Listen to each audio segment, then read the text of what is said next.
Diary listeners, happy Tuesday. Listen, I already recorded a whole podcast and I started listening to it as I was editing it, and I don't like it. So here I am, second time at this today. I thought it was going to be easy today. I thought I was going to go easy on myself, just do a personal diary entry, but I didn't like most of how I framed it. I'm going to attempt it again. We'll see. And I think it started out with the name. I didn't really, I didn't like the name, and I didn't like how it evolved. And that's kind of a thing in itself. Pre-naming things is dangerous because sometimes it just really fetters the actual thing itself. I think it's better to name things afterwards, or at least the way that this is going upon reflection of a first creation. So before I get into it, I did want to call attention to the last 3 weeks we highlighted Swazi or Swastik. She is incredible. I wanted to shout out at the top her upcoming art event, her gallery showing. It's at the Devout Gallery in LA, and it's June 21st. I really had a great time with her, as I do with most people who volunteer time to the podcast. But it's quite a thing. She's only a year into this country, and she's doing a gallery showing, painting up a storm. I very much so admire that, and like to shout her out. Just a little extra plug, keep it fresh in y'all's minds, and I hope it's a wonderful time. I'm sure it will be. She's working her butt off for it. So start out there. Anything that comes after this is going to be about me. So you can stop listening after this if you would like, because there's I don't have any awesome humans to shout out at this point beyond myself. So I'm calling this personal entry Dreaming Again. And I'm excited that I am dreaming again. And I guess you'll find out why I'm saying that coming up. Thanks for listening. Welcome to the Apprenticeship Diaries, where raw meets refined. Let's be real, we're still working on refined. What it took, what it takes, and the stories that are made. Join us as we learn from professionals about how their stories began.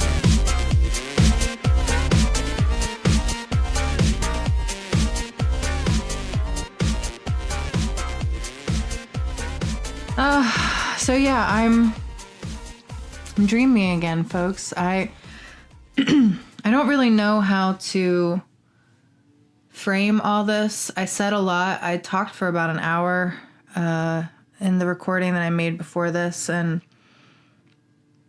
I always ramble, especially when I do personal entries, but I don't know. I'd like to make it more concise. I don't know if that's even possible with me. But anyway, I have done a lot with this podcast.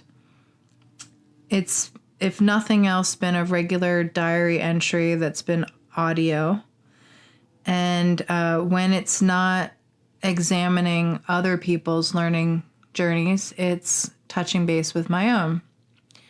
At the beginning of the year, I made a determination to try to share with you guys how God works in my life. And I was doing podcast entries that were really focused on that.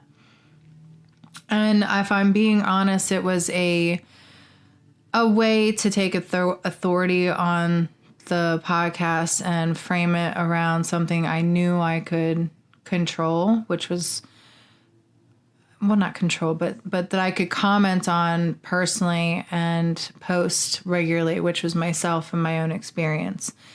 And I really wanted to make God a highlight there, because I want all things to be to the glory of God. And it's funny because the podcast has gone from wanting to do interviews with other tattoo artists about their apprenticeships, because that's how we learn, to interviewing just anybody with a very, very interesting learning journey. Mostly that's been a default because I couldn't gather enough tattoo artists to interview. I'm sure I could have. It was very challenging, and it didn't have the kind of output that I could really offer and then still tattoo at the same time. And so I defaulted to who was willing to come on and talk about their experience learning. And then I started doing personal entries. It's really just been a moving thing that people can touch in on, to realize that, no matter how long you've been doing something or what levels of success you come to, we're always learning. We're always in a learning journey. And so this is kind of my documentation of it. And I've been doing it now for, I think, 6 years and some change. And 5 of those years have been post-COVID. And if you've been listening to the podcast for any amount of time, you know how it's rocked me. It rocked everybody in some very personal way. Personally, it took me from working at a studio with a bunch of tattoo artists to working in a private studio in the back of my parents' commercial space. And that was a very big blessing to me, and I was happy to keep tattooing, and I've been able to pay my bills and sustain myself for the past 5 years just doing that. However, I would be lying if I said that I didn't sour a bit to the industry and to all of it. And I don't think it was necessarily tattooing per se. I think it was people in general, which I had never felt before. It's very good to have the kind of revelation I had. And I'm very blessed that it took almost 40 years for me to get there with it. But my heart really broke in a big way after COVID. And for a long time after COVID, things were so insane to me that I didn't even know what I was working with. Things had been flipped on its butt so much that I truly did not understand what I even knew anymore. I was lost feeling, angry feeling. I felt like so much of what I had worked for had gotten leveled, even though it really hadn't in certain ways. But in a lot of ways, it felt like, I don't know, that a crumbling had happened to something that I had thought I was building towards. And it was all really good because, as I've mentioned other times, it put me in alignment with God. It brought me closer to my family in many different ways. I mean, I was seeing my family regularly at that point. I'm in the back of their commercial space, and that's where my studio is. So I got to see them more often. I started going to church, building a relationship with God, all of it because I had lost quite a significant faith in my fellow human. Maybe, like I said, it's hard to imagine that it took me so long to even get to that kind of revelation or heartbreak. And it's not like I hadn't had other hits before that would make me weary of humans. it was all very personal, like I didn't see human beings as a group like that, as I did after COVID. COVID really made it so that I had to look at people as a mass and not personally or individually. Before that, I'd really just seen people as who they are and how they come individually, and kind of gauged everything per that, which in truth is the better way to see anybody or anything. And I think seeing things from such a large scale lens really was good, but it also messed me up in a lot of ways. So it made me not want to create anything anymore. I still created, I still did all of that. I still wanted all of that. I just didn't know what. I didn't know what was next. And it was really hard to build towards anything. I was just kind of going through the motions of life. My body has really felt the pangs of all of this. I let a lot go that I was kind of getting on top of physically. So I'm probably worse off than I was even before I started that journey. And I still haven't regained a balance within that. But I knew a few things. I guess the things that I knew is that I love tattooing and have fallen in love with tattooing, but I don't want to be a tattoo studio owner.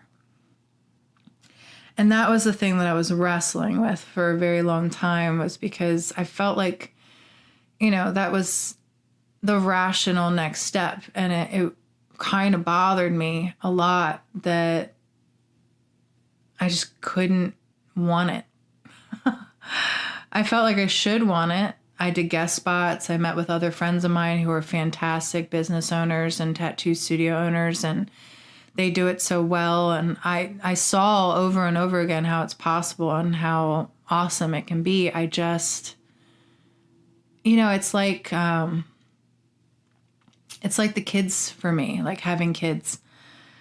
I love kids. I see why people have kids. I see the value in having kids. I see what happens to your life in the later years when you dedicate yourself and commit and take on those kind of responsibilities. I see all of it. I just have never wanted it.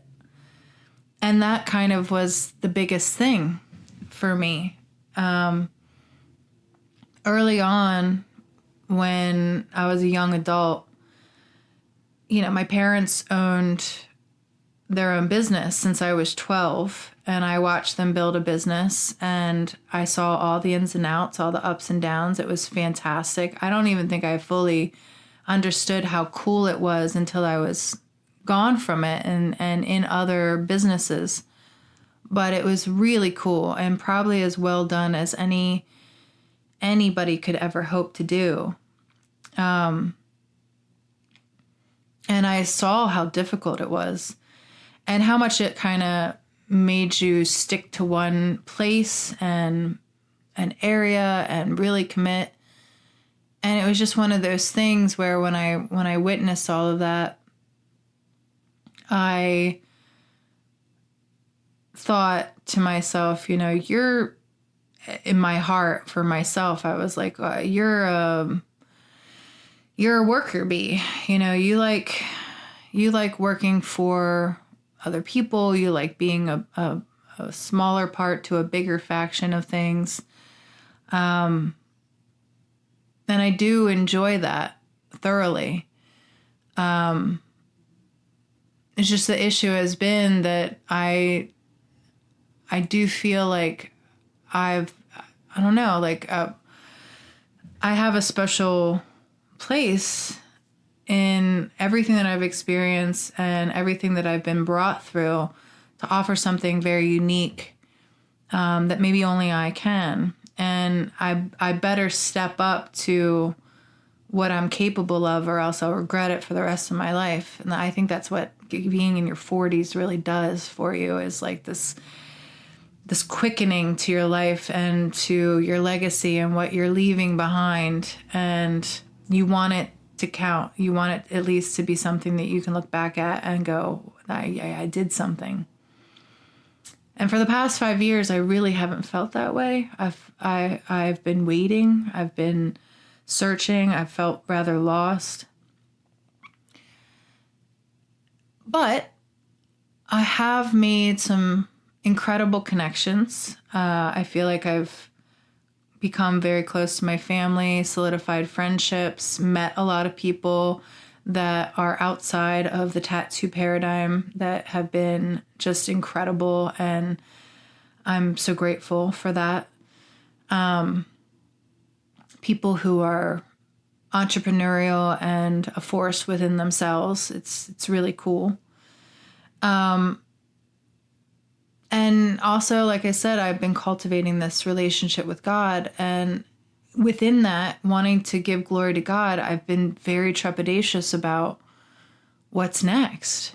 So there's been some callings of my heart that I know had to keep in play as I move forward.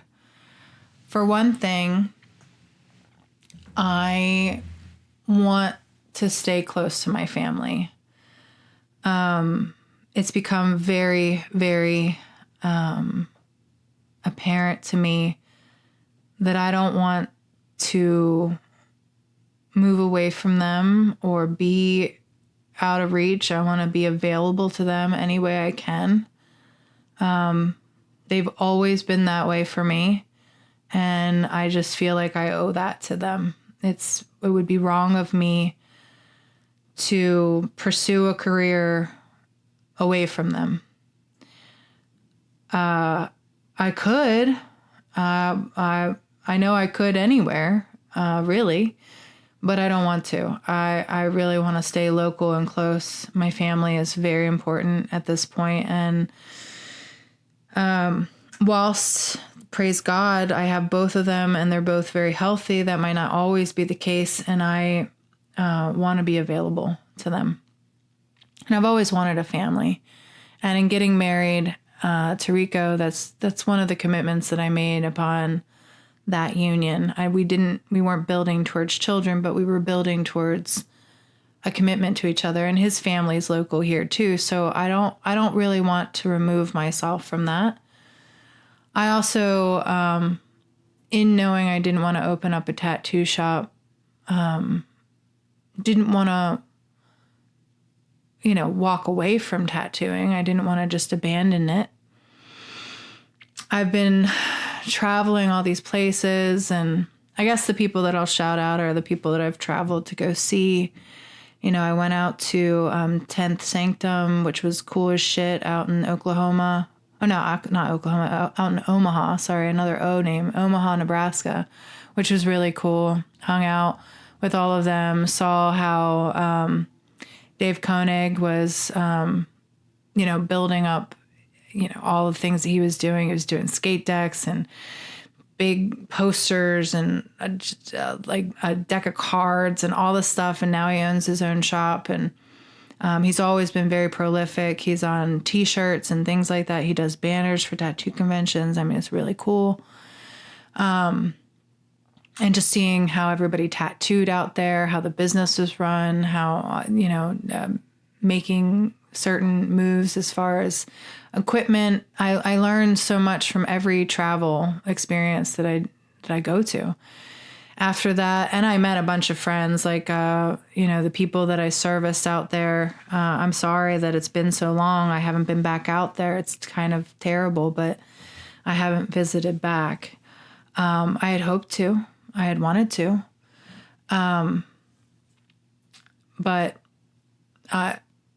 it only so much was able to happen in my life to have me traveling around, honestly, within all the other things that I was trying to accomplish and also heal from, to mend in my heart and push towards. It really was such a heartbreak that I just could not will myself to make more money than I needed. I know that's crazy, but like I only made enough money to sustain, and that's it. Like ever since COVID, I haven't put any money aside. I haven't really, I mean, I really haven't grown anything. And my will was kind of crushed in a lot of ways, and I didn't know the point. And so I was providing enough to do the things that I was doing at that point, researching, but I was not providing anything towards any goal. You know, there was no goal. I was searching for a goal. I was searching for what was next, and I was trying to grab inspiration from wherever. Another studio that I visited, of course, is my friend Jake Kirk. He does my tattoos on my chest and my neck. His shop's fabulous. He's got 2 now, him and his wife. And, you know, they're both in PA. They're kicking butt. They've hired a bunch of, you know, people. I asked him, he was like, honestly, dude, he's like, there's no formula. You just do it. You just do it. And you just take on the throws as they come and the people and the problems as they come. And you just got to want to do it. And that seemed right and fair and honest. Still scared as shit. So it didn't relieve anything inside of me, though I know he was speaking the truth. And then there was my friend Renee Little out in Oklahoma City with Goldfang that I visited this past year. And was it this past year or the year before? I forget.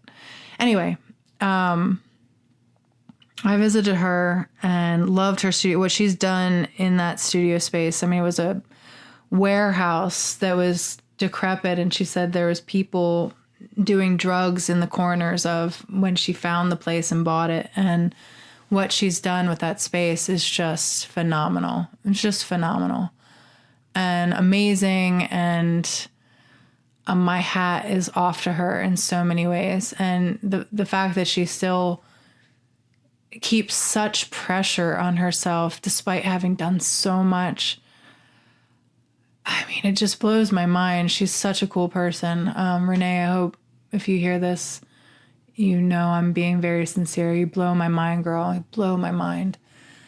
And then Rick, I visited Rick and Angela and their studio, Karma Body Modifications. Just wonderful. They're like an hour and a half outside of Oklahoma City. And gorgeous shop. Really good in their own right. Really cool feel. And they have been sustaining that for a really long time. And they're both into the tattoo industry, but also body modification and piercing and all of that stuff. So really cool. I met through them, you know, a fabulous guy that lives in Bali most of the time selling jewelry. Tim and his son. So I've had such wonderful connections, but nothing has made me feel like I want to go further into tattooing. And it's kind of been a lot to like wrap my head around, guys. Like and it's been this pressure, you know, like what should I do? And I've been just waiting for God to answer all these callings in my hearts and all these different things. And I know, I just feel, and it just hasn't happened until recently. Recently, my parents came to me, and this is such a gift. It's such a blessing. When you guys come here to listen to me, I hope you understand that you're listening to somebody who is only sharing her own experience. Like I don't, the only thing I can offer you is that I've been uncomfortable. I know what hard work is. I know what late nights are. I know what these feelings are that you're going through, but I don't stand on a lot of authority when it comes to what you should do or how things are. I have my own experience and I'm an open book about it. That's really it. I love meeting people. I love sharing the space and offering a platform for people to come and us do a cool thing, make a cool thing, record a podcast, shout them out, be a little note in, a lifetime of commitment and work. I like doing that. But I don't, I have a lot of fortune in my life, and that's another reason why I wanted to do the podcast, was to offer you guys something that I know I've had the privilege of having for no reason that I can understand other than that it's been building to this moment. Recently, and I've alluded to it in a couple interviews, I got the privilege of assuming my parents' commercial space, my family's commercial space. It's a big property. It needs a lot of work. They're not charging me a lot, but they are charging me to assume it. So I have to rise to that occasion. Shouldn't be too difficult, but I do have to make good on that and rise to it. And I want to build something that they can be proud of and I can be proud of. I mean, that would be ideal, because I've definitely taken them for a ride in so much of my life. And, I feel like I owe them. And this is such a huge gift. So recently, we have been liquidating the inside of the building, which up until recently has been a salon. It's been a salon for 30 years, since I was 12. That's when they started building out that business. Before that time, it was actually a Jehovah's Witness Kingdom Hall. And, in the pursuit of their passions and their dream of opening up and running a hair salon, they created all that space, built it out, fashioned it, housed many, many stylists. In fact, a lot of the stylists that had been there had been raised there, went on to own their own businesses, train other people. And now that the liquidation has happened or is happening, a lot of the people that saw my father, he's been able to recommend to local people who are still around, who are still, he has a good rapport with. And it's just a beautiful thing to witness. And I'd really like to follow in those footsteps well and create something with this space that can honor the legacy that it's already had and do something cool with it. And I especially feel like I need to do that because I just feel like God is plowing this path for me now, that I can actually see something, which is really cool. In the beginning, I didn't see it because I was exhausted. I mean, I spent like 5 years just kind of lost in the wilderness, being tempted by a whole bunch of stuff. And I know, like, people were like, oh, you could be making more money, especially right after COVID. Man, everybody wanted tattooed. I mean, it was like gangbusters. Everybody wanted tattooing right after COVID, and I just could not take advantage. I couldn't do it. Everything inside of me just could not be willed to do it. And I just felt like it was wrong. I felt like it was, like I said, taking advantage of people who had a surplus of money and were grieving something in their lives that had impacted them, and it just felt so predatory. So I didn't. And then from there, again, I could have made a lot of money with a lot of the things that I did. I experimented with a lot of different things. I I did a book cover for someone, which is really cool. I helped craft a couple logos. I've been painting more. I've been traveling, like I said at the top, going to other tattoo studios. I've been really trying to figure out what's next. And by the time my parents gave me this or offered this, I was just exhausted. So, being a brat that I am, I was just like, why now, God? Like, why now is this offer to me? And now I'm exhausted, and I don't even know. I don't even know what this is going to be here, what this looks like. I know I can, but I'm just so tired. And there was so much work. But what happened was we ended up working together to put everything in the salon on a online auction space. And, I didn't think that things would move the way they did, but they did. The blessing is that the biggest thing is my father had built these salon stations, these beautiful salon stations that, honest to God, like the only way you could use them is if you have vaulted ceilings. They were 100 and some inches tall, like way beyond what a normal height ceiling is. And they're perfect. They're completely outfitted for doing hair out of, and electrically wired to do them, fitted with lights and everything. I mean, they're great. But for the life of me, I did not see him selling them or getting them out of their hole.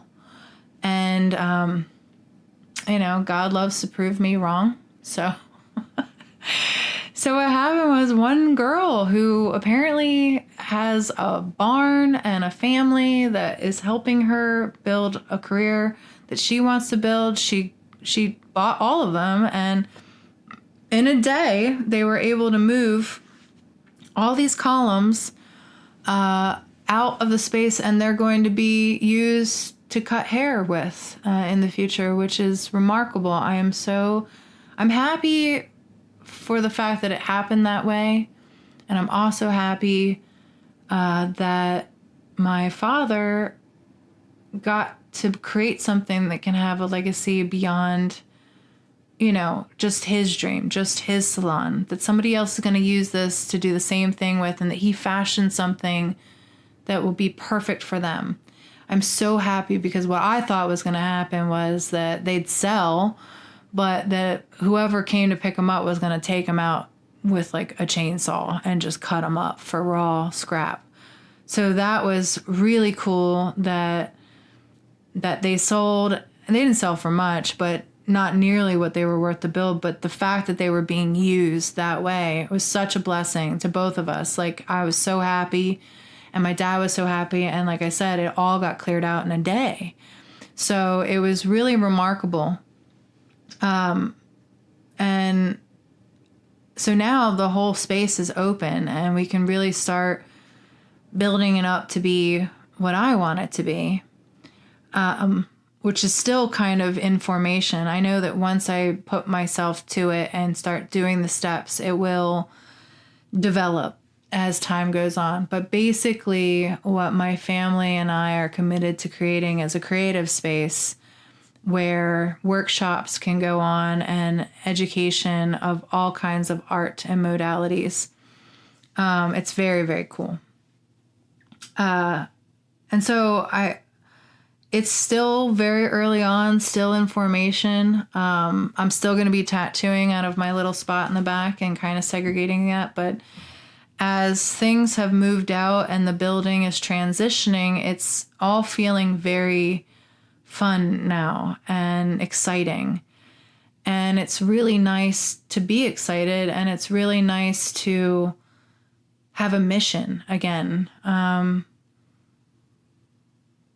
Yeah.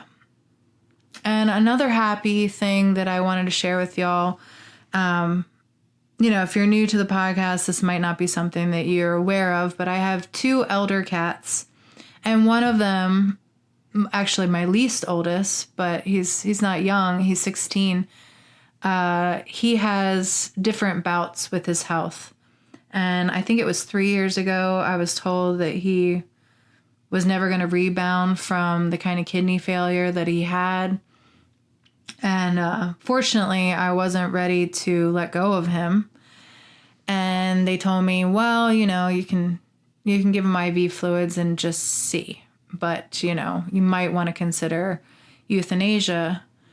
And so it was very scary for me. I cried myself to sleep and looked like a mess and drank a bottle of wine. It was a nightmare. I even set up at-home euthanasia to happen within a week from when we got, the news. And the whole thing was like, well, if he recovers, I'll cancel. If he doesn't, then I guess, I have to say goodbye to my baby. His name's Ickus, by the way. So it's Ickus and Massey. I don't have kids, but my cats are actually older than all my niece and nephews. They're the eldest. In fact, my one little girl, she's older than my brother and his wife's dog. Not by much, by like a year, but she's older. She's 19. So they're like the only children I know. So as far as my commitment to them, my love of them, my dedication to them, I mean, it couldn't be more, honestly, for two cats. I know it's nothing compared to children, but they're my babies. And so Ickus survived, and he's been plucking ever since. He had one other bout where we had to give him fluids and recover him again. He was feeling a little bad. But again, this past weekend, we had another, question of whether or not he'd rebound. I had to cancel a client and take time off to be with him. I wasn't able to actually handle or be available for the liquidation of the auction and everything. So I was kind of sad about all that, because I was like, oh man, like I have this senior cat that has moments where, I had to completely clear my schedule to be with him. And I guess I don't have to do that, but it's how much I love him.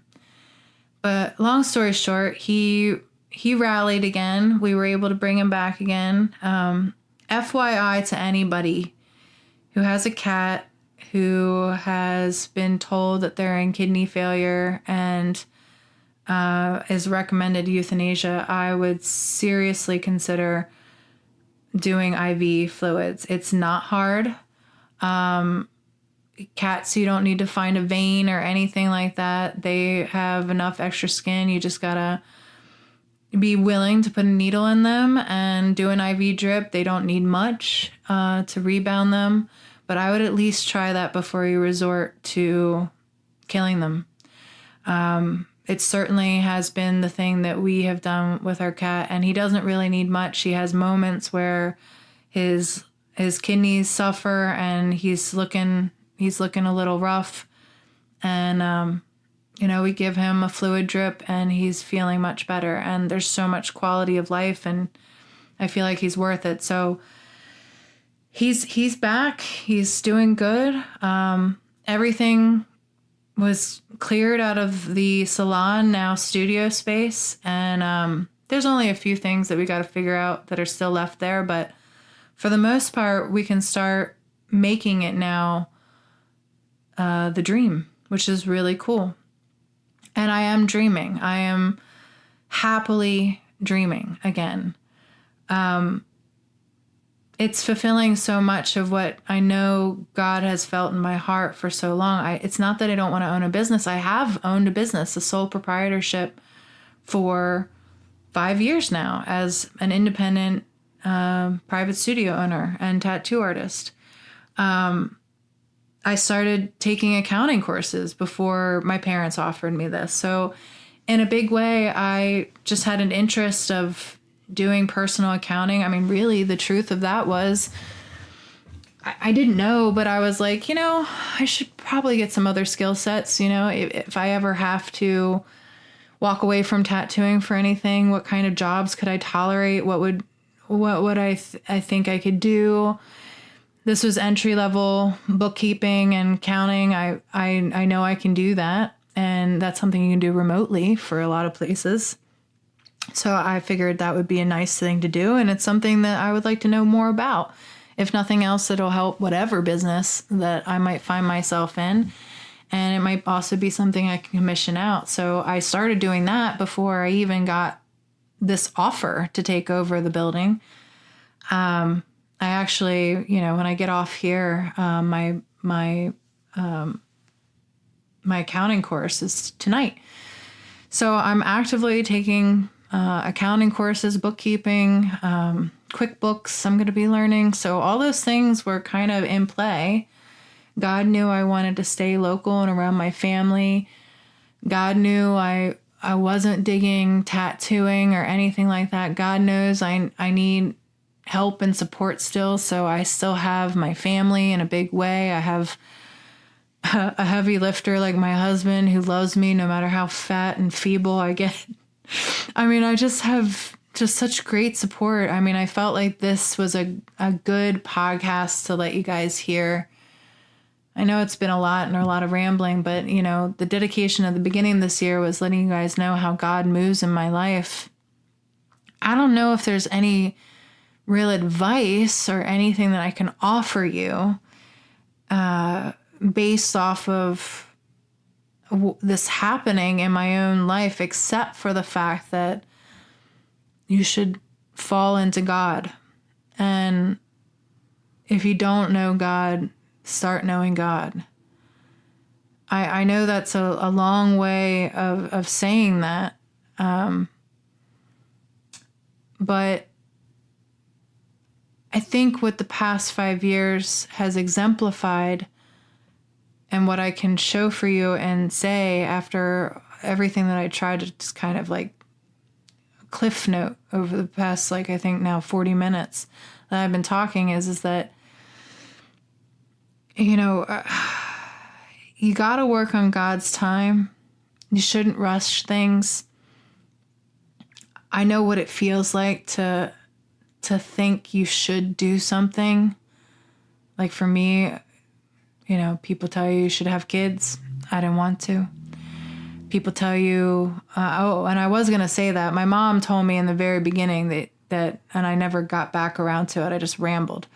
But she told me in the very beginning of young adulthood, you can do anything you want as long as you bust your butt, but you got to want it. And that really stuck with me. And I think that's true, is that, in order to live a life where you do what you love every day, you make decisions about what you want, and you have to trust that God put that want on your heart for a reason. Yeah, it's not going to look like everybody else. Yeah, it's not what everybody else does. Yeah, there are a lot of things that if somebody else were looking at your life, they might say, why don't you do this? Why aren't you doing this? What's wrong with you? I know how that feels. I know what it is to go against all of the norms and, just kind of stand defiantly in the face of everything that you should do, but you just can't. And it's not that I can't. It's just that something inside of me for so long was telling me just wait. I posted recently I've been watching 1923. It's a really good series. It's the prequel to Yellowstone, which I haven't even watched Yellowstone. I just love the prequel so much. I'm watching it again. But one of the things that the narrator says is there's 3 answers to prayer. Yes, not yet, and I have something else in mind for you. And I really love that. I posted that on Facebook recently because that is how it goes. It's either immediate and you just do it, which I got to be honest with you guys, for the most of my life, that was it. most of my life it was like kind of intuitive and immediate, and I was able to just focus on the things that I really wanted and do them and just do them. But ever since COVID and all of that, like being shook as a professional and seeing how things can just kind of crumble and you be knocked off your, rocker a little bit.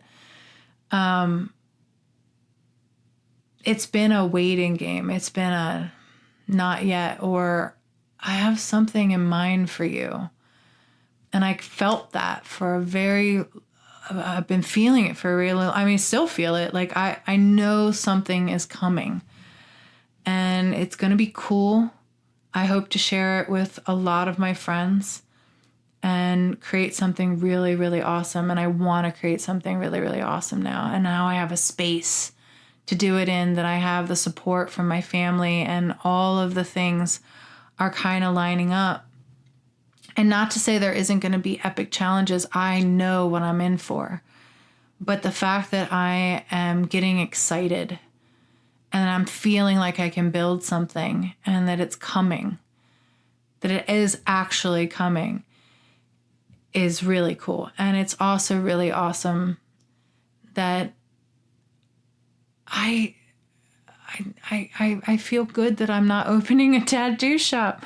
I'm really excited not to open a tattoo shop. I'm so elated to not open a tattoo shop. I cannot even tell you guys the relief of that, because before this came about, I was just thinking, well, I guess I'm probably going to have to open another like sole proprietorship and another little rental space and move on and let my family, sell this building and, do what they're going to do and retire and just, there was so much up in the air. Or I was like, well, maybe I'll go and work for somebody else for a while. But that just seemed like that was even more rough than the idea of having a little private space that I rent from someone else. Like that felt worse.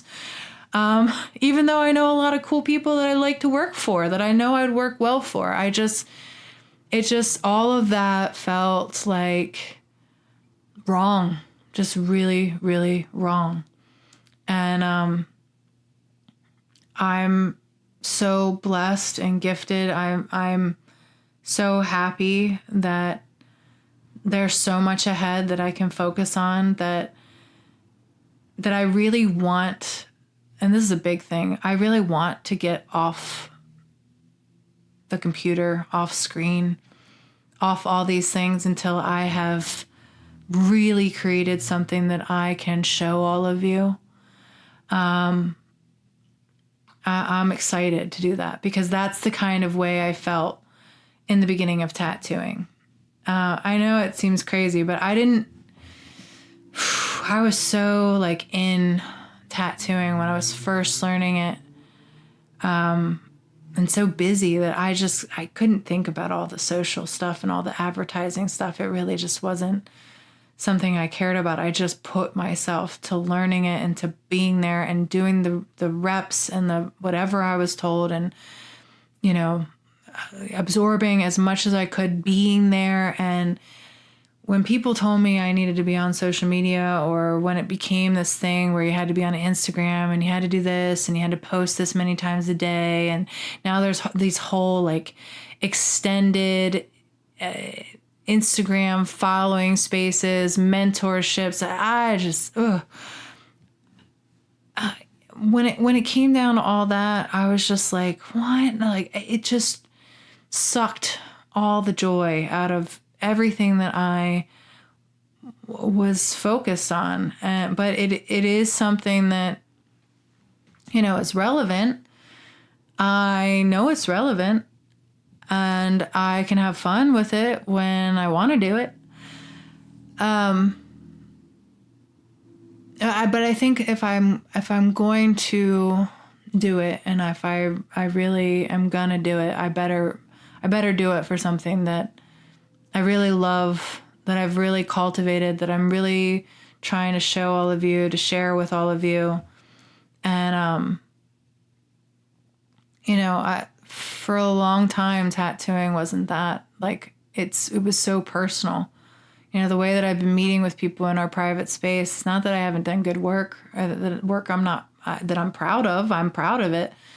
It's just that it felt so intimate to me, and it felt like something that was just ours, and it felt sacred, like something where we were all healing together and coming back to something. And it's so weird. All my friends and a lot of my clients, they're in these huge transitional spaces right now, like really pivotal moments where everybody is starting like a new phase of life, and they're excited, and they're transitioning into this really neat next phase. And it's really cool, like, to have all that around me and around the people. So I know this is a really cool time. Not to say I'm not scared, guys, and not to say I know what's going to happen or that it's even going to work. I'm just excited, and I'm dreaming, and I'm plotting something now. And what's really cool is that the private studio space, the name Beyond the Pale Art Studio, is perfect for this grand venture, because I think everything that I formulated within my smaller space can expand to the bigger space. And it's really incredible just how perfect it all is becoming. And I'm very excited to share it with all of you. When I post this podcast and do a shout out on IG, I'm going to try and share with you guys a quick view of the salon and how it's transitioning, and just kind of do a brief, visual for you guys. And I want to share more and more on that with you. And I hope to bring, like I said, more of my friends into the space and share it with them. I want to gather their ideas. I'm already touching base with a friend of mine who's really good with landscaping and plants. She's incredible that way. So we've made some appointments to really make the outside beautiful as well as the inside. It's gonna be really neat, and I hope to share this with so many people, and maybe it'll really turn up their dreams too. But yeah, I want you guys to know that I feel better about this recording than I did the other one. So this is probably going to be the one that I post. There were some nuggets of the other one that I liked. I'll probably keep it as a recording just as my own personal thing, but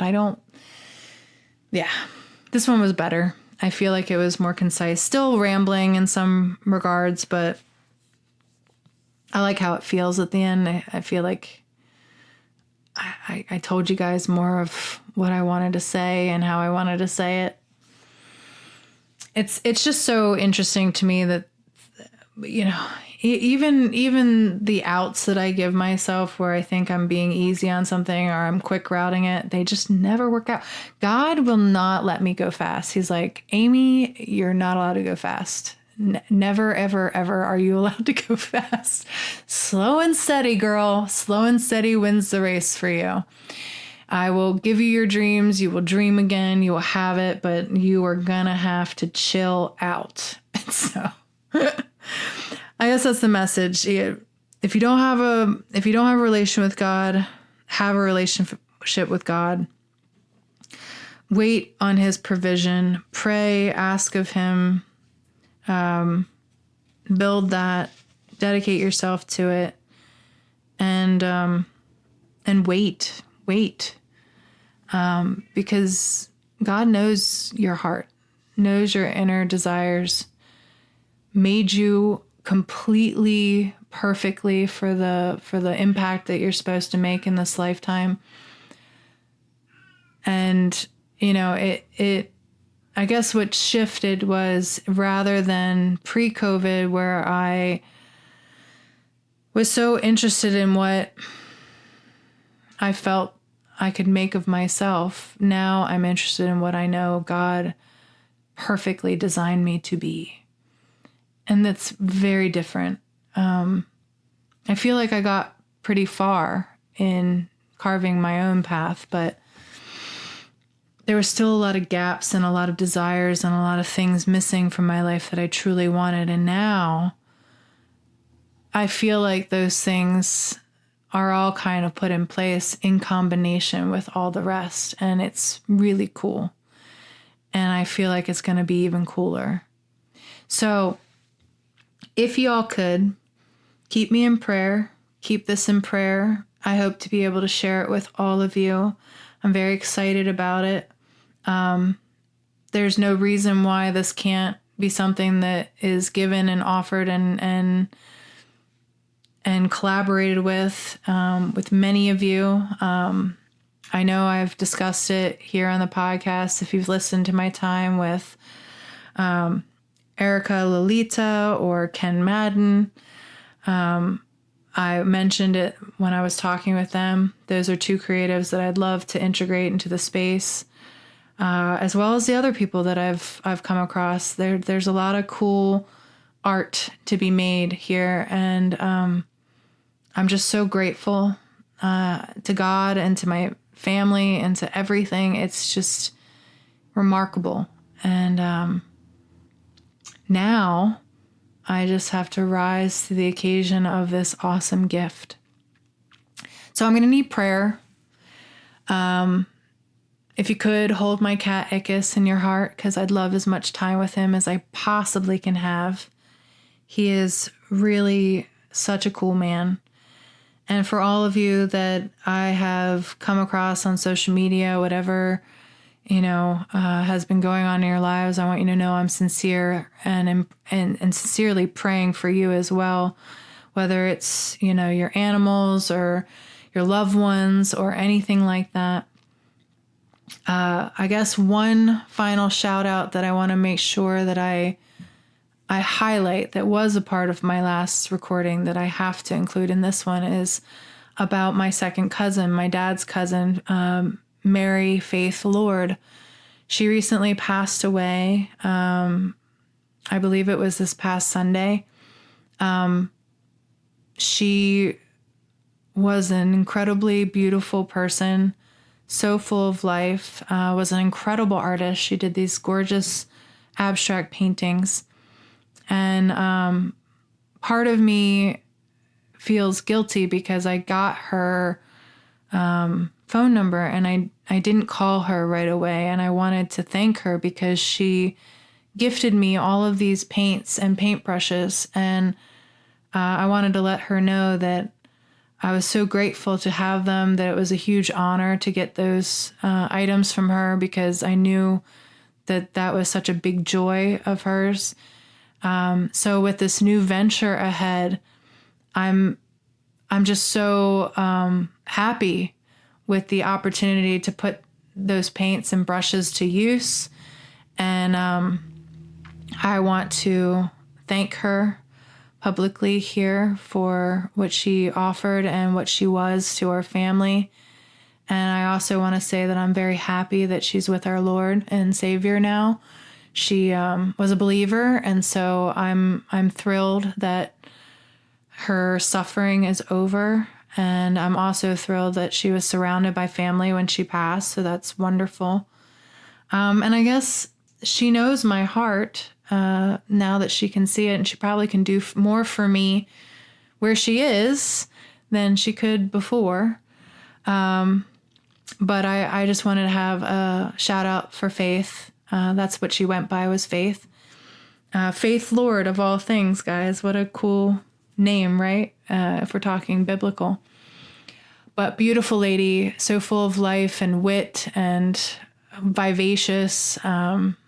Just an incredible example as a person. So I would like to just highlight her for a second with this closing and say how much I am grateful for her and mark this moment because she deserves it. And I'm very grateful. So listeners, I'm going to let you go. better podcast recording.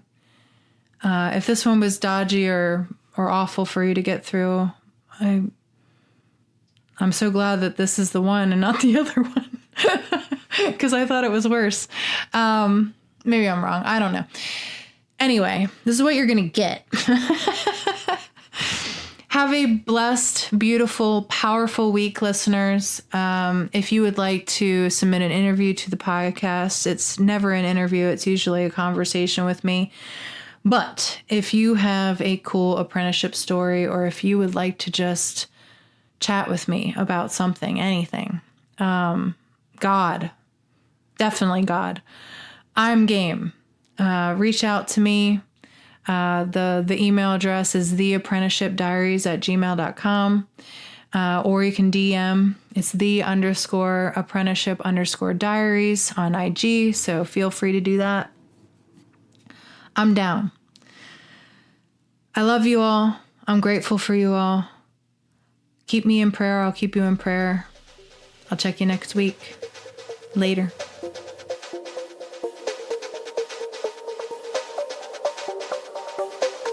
Thanks for listening. You can find the Apprenticeship Diaries on Twitter, Facebook, and Instagram.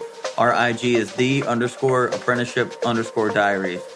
If you would like to offer constructive criticism or an interview, drop us an email at theapprenticeshipdiaries@gmail.com.